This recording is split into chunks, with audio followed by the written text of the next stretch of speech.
The fellow Ghanaians,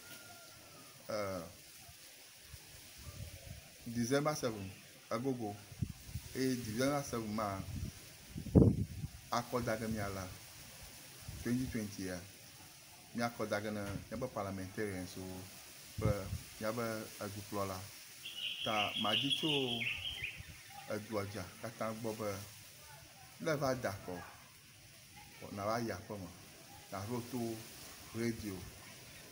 Na po TV ni o dodom o show gala TV ji yama ajicho amaraka boba ono police station aro tapia ko dagala ono fimo na deko audio na poma magaira ado party waraka akoyi akodapio na wo mako is an offense o laga maraka aro politician salama ga ko gana maraka bana kura kutokuma oyi abe yi na balance ball kogo na ya fuma na bia uma soldier police ola fuma oton de tu o so we fie na nya ta otu dago eye yama gala re kakole nyashi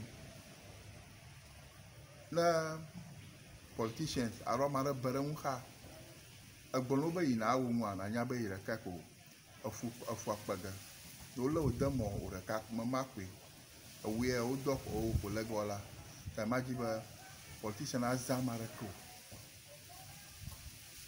ala do comme nti papa la do comme ko non non la ka electoral commission yo o mandate constitutionally ba o declare election maji cho maraka shi ba oba odungona electoral commission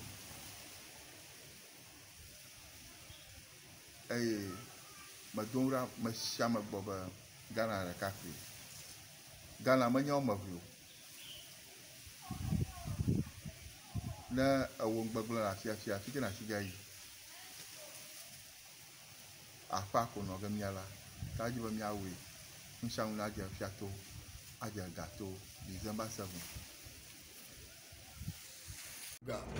The peace way should do that. No chamabuko that is the modern peace way nyakofia.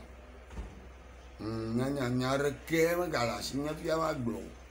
But the modern peace way ko oma vako Daniel oma vako mi nyoma vara you choose someone out of them.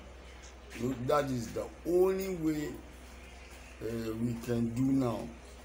Well, me and Jimmy, on the 7th.